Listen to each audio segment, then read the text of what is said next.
And Roberto from Ars is now going to show us probably their most mouth-watering new release or new announcement, which is Battlestar Galactica Starship Battles. Okay. So very excited. Please tell us, we're all dying to know. So this is, for us, it's also a very exciting moment. It's of course, a major license.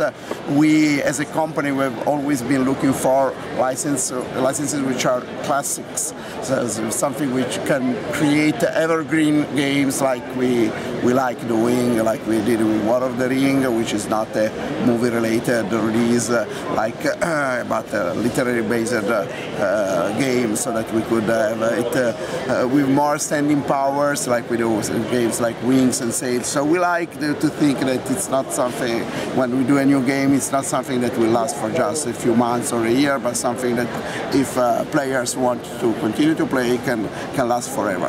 And I think Battlestar Galactica has shown that it has this kind of staying power. It's been a beloved series since its first incarnation in the 80s and then in the 2000s, and now it's still, there's a lot of passionate fans. So we're really happy to have picked up this opportunity, and we want to develop this as in the style of our Wings of Glory and Sails of Glory game, in the sense that we will have pre-painted, ready-to-play miniatures with playable, very accessible game mechanics. Also, at the same time, these mechanics, like we did with Wings and Sails, scale up very well. So you can start playing simple, and so it's something that really everybody can play, but you can scale up the mechanics to include everything which makes the game, I say, a real spaceship combat game, and real in the sense, the kind of realism that you see in the TV series. So in the TV series you see fighters which are able to do stunts like, say, rotating in one direction and shooting while momentum brings them in another direction, those kind of things, and we wanted to have these kind of things in the game as well. So the mechanics have been engineered to make the game unique in terms of how it's played, more realistic than other spaceship combat game, like Star Wars. Of course, in the movie, the way starships fight, it's similar to how airplanes fight. So the same thing happens in the game. Here we had a higher challenge because the way starships fight in Galactica is, of course, pretty unique and much more realistic. We wanted to be able to create this effect in the game, but without too much added complexity. Excellent. And so what helped us to make the game realistic while not making it overly complex, it's a combination of three different things. Three unique features. So, of course, a beautiful spaceship model, a special plane base, the maneuver deck, and the control panel.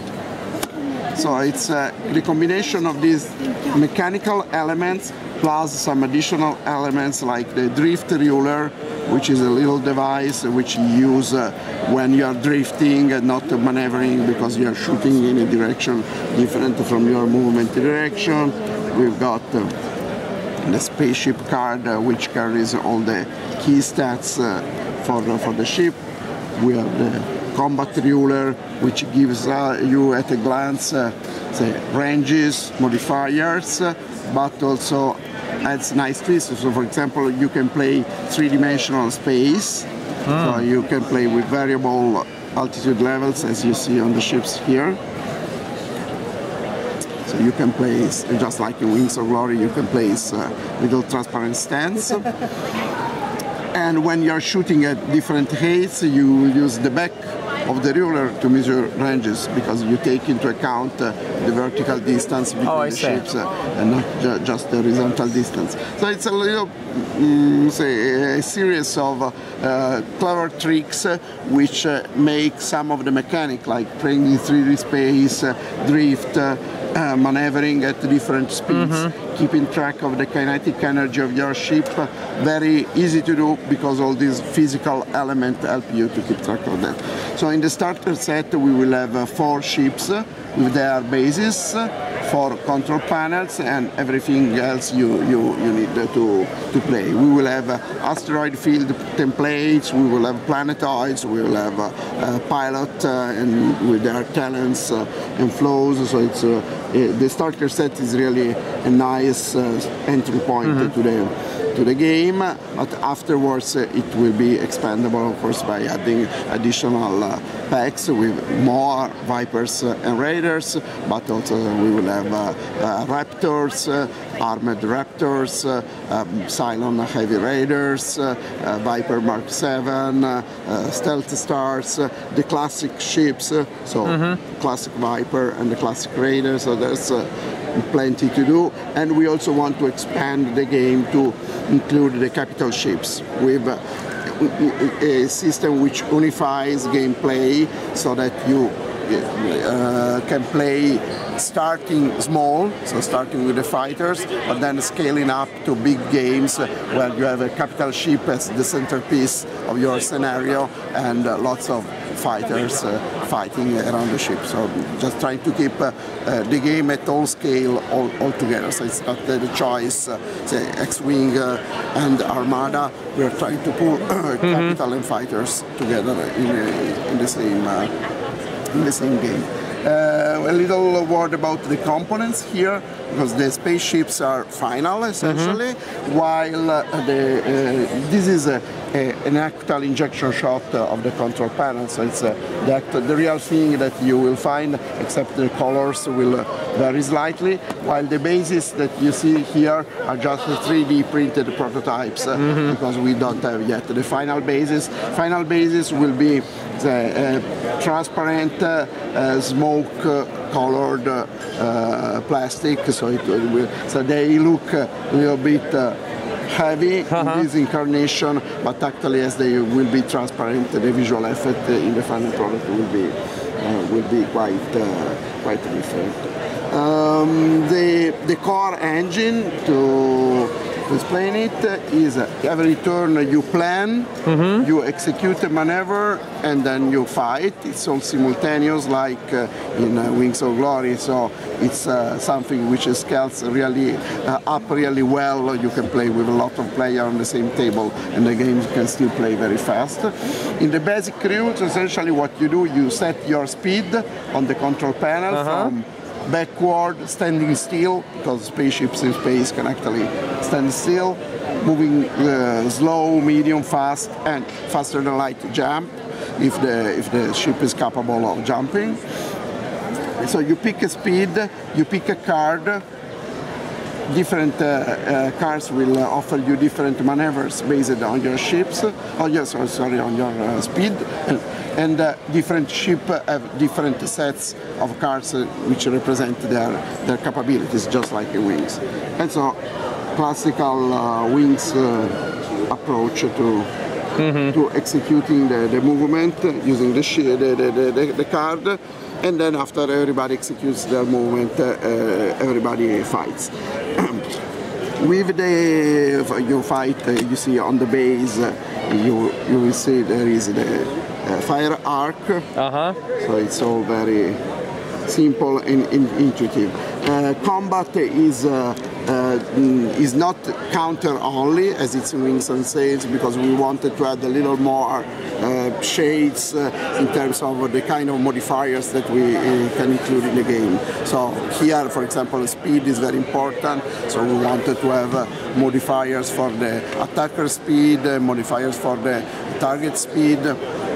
So this was difficult to do properly and simple in a simple way with counters only. So there will be a more classical approach to combat with a combination of a 2-hit roll, which is based on the specific attack value of the ship, the range, but other situational modifiers, like I said, plus a counter draw which similarly to what we do in Wings and Sails, will allow you to handle the result of the outcome of the attack, keep it secret, and resolve all kind of special damage assessments, such as is it a critical hit, so that you draw one additional counter, is it a damage which hits some specific part of the ship, so like wounding the pilot or damaging the ship engine.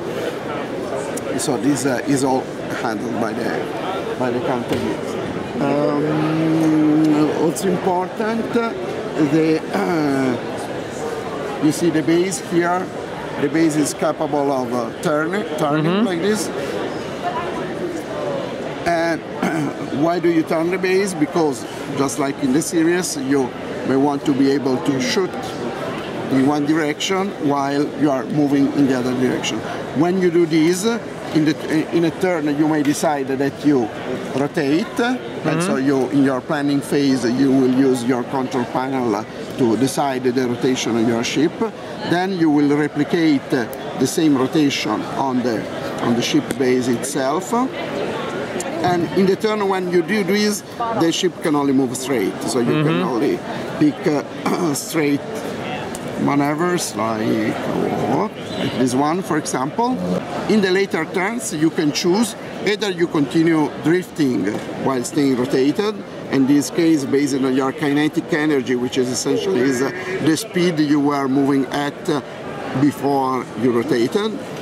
You will use the drift ruler to drift in a direction while you stay rotated to shoot in another direction. That does add quite a little bit of options about how you move and maneuver and turn. Yeah. This, I assume, is at the more advanced levels. Yes, what I'm telling you is the complete routes.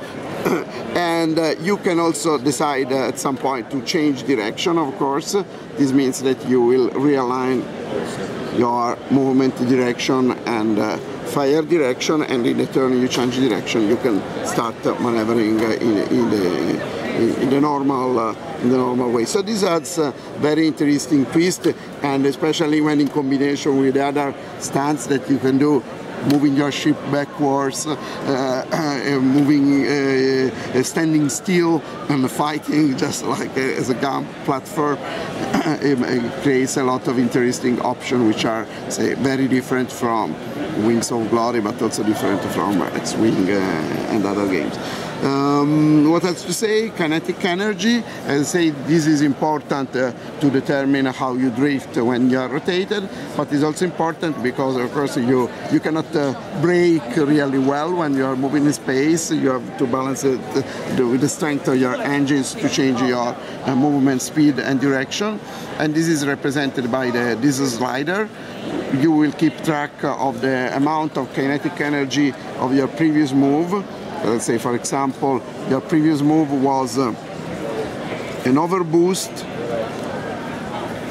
because you also can use overboost cards to enhance your movement capabilities. So let's say this would be a movement with an overboost and this card, so you would be moving like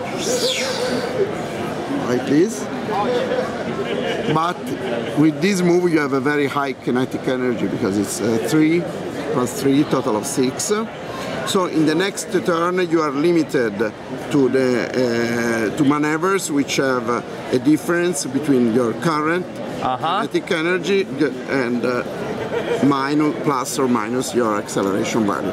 So Silent Riders are pretty good in making this kind of speed change, maneuver changes. This kind of, so you have an acceleration of 4. So in the next turn you can play 6, 5, 5 up to 2, but you could not play a maneuver at a kinetic energy of 1 or a kinetic energy of 0 or -1 because the difference would be too much. Other ships are more limited. Say the Viper has an acceleration of 3, so the range of maneuvers between one turn and another. So it's it's in fact I've explained to you all the most important parts of the complete routes. So even with the complete routes, it's not that hard. Insane, but I think they can be pretty satisfying for people who wanted to recreate the action in the show, as well as everybody who likes the spaceship combat. Excellent. And when is the game scheduled to come out? December this year. Okay. We don't have the official release date yet. You know, we especially with licensed products, it's important that we get everything cleared by the licensor before we launch the production. Can people pre-order it now? Not yet, because we haven't said. This will go direct to retail, so we want to do Kickstarter or any other kind of direct sale action, and so pre-orders will be available as soon as we send the information to the stores to be able to collect. Excellent. Thank you very much, Roberto.